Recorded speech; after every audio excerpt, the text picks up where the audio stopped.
دوستوں کا آج یہاں آنے پہ بہت بہت شکریہ۔ آج ہم آپ کے سامنے حاضر ہوئے ہیں انتہائی افسوس کی گھڑی میں۔ جو کچھ اس وقت آزاد کشمیر میں ہو رہا ہے یہ پاکستان کی تاریخ کے 78 سالوں میں نہیں ہوا۔ آج ہم نے اس ریاست کا خونخوار چہرہ آزاد کشمیر کے عوام کو دکھا دیا ہے۔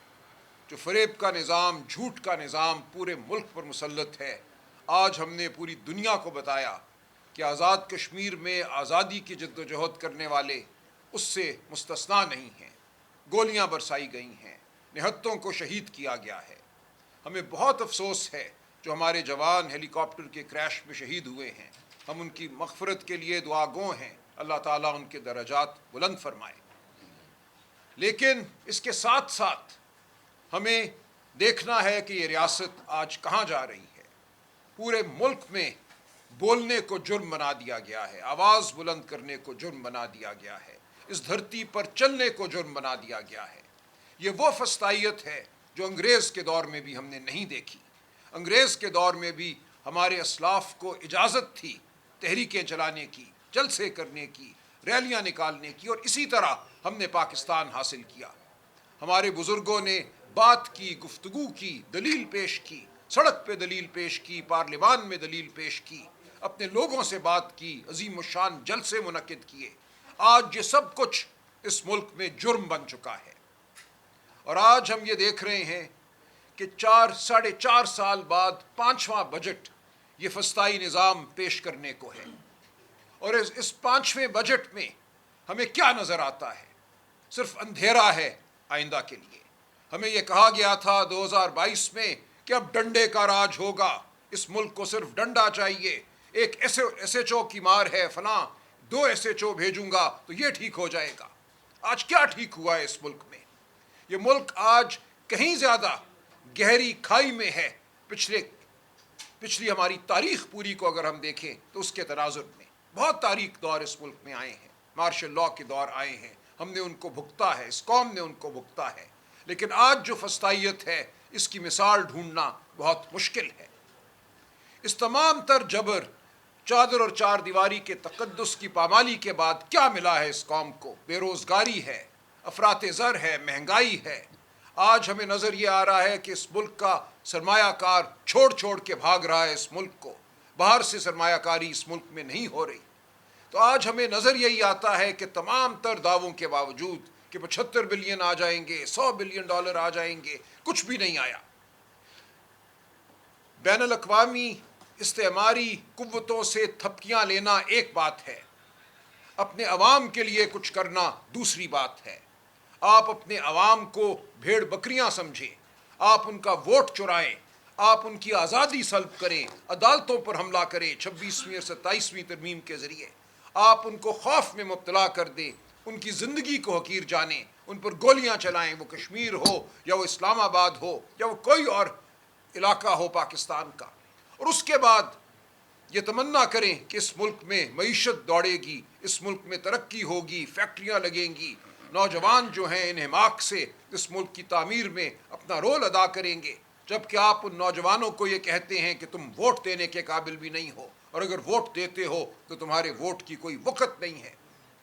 تو آپ کو اب سوچنا ہوگا کہ آپ کہاں کھڑے ہیں۔ ہمیں ایک قوم کے حوالے سے سوچنا ہوگا کہ ہم کہاں کھڑے ہیں۔ ہمارا یہ فرض ہے پاکستان کی سب سے بڑی سیاسی جماعت کے حوالے سے کہ ہم یہ بات کرتے رہیں، حق کی بات کرتے رہیں، سچ کی بات کرتے رہیں، جابر کی آنکھوں میں آنکھیں ڈال کر کلمہ حق ادا کرتے رہیں۔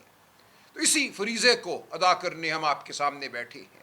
جو معیشت کی صورتحال ہے اس پر تفصیل سے بات کریں گے تیمور جھگڑا صاحب اور ہمارے ایم این اے رانا عاطف صاحب۔ میرے ساتھ بیٹھے ہیں سابق اسپیکر قومی اسمبلی اسد کیسر صاحب، جو اس وقت اس ملک کی سیاسی صورتحال ہے اس پہ بات کریں گے۔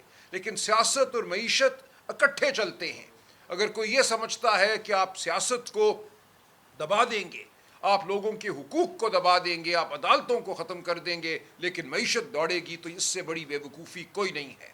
کوئی ایسے ملک میں سرمایہ کاری نہیں کرتا، فیکٹریاں نہیں لگاتا جہاں قانون نہ ہو، جہاں انہیں یہ پتہ ہو کہ اگر ہمارے ساتھ کوئی ناانصافی ہوئی تو ہمیں عدالت سے انصاف نہیں ملے گا. ایسے ملک سے دور رہتی ہے دنیا. آج آپ نے پاکستان کو ایک ایسا ملک بنا دیا ہے. تو معیشت اور سیاست، انسانی حقوق، یہ اکٹھے چلتے ہیں. ایک معاشرہ پروان چڑھتا ہے، پھلتا ہے، پھولتا ہے جب اس کے لوگ آزاد محسوس کرتے ہیں، آزاد فضا میں سانس لیتے ہیں، تب معیشت دوڑتی ہے. تو آج ہم آپ کے سامنے یہی استدعا کرنے آئے ہیں ان سے جو اپنے آپ کو اولی الامر سمجھ بیٹھے ہیں، جو اپنے آپ کو وقت کا حاکم سمجھ بیٹھے ہیں، فارم 47 والے ہوں یا ان کے پشت پناہ ہوں. ہم ان سب کو یہ کہتے ہیں ہوش کے ناخن لو. عمران خان کو جیل میں ڈال کر تم نے پوری دنیا کو یہ پیغام دیا ہے کہ پاکستان ایک جیل خانہ ہے. پاکستان میں آزادی کسی اس کو نہیں ملے گی جو سچ بات کرنا چاہتا ہے. تمہیں عمران خان کو باہر لانا ہوگا. عمران خان اس وقت اس ملک کی سیاست کا محور ہے، اس ملک کو اکٹھا رکھنے والی شخصیت ہے. وہ خیبر پختونخوا ہو، وہ پنجاب ہو، کشمیر ہو، سندھ ہو، پورے پاکستان کے لوگ اس وقت عمران خان کی جانب دیکھ رہے ہیں، کسی اور کی جانب نہیں دیکھ رہے.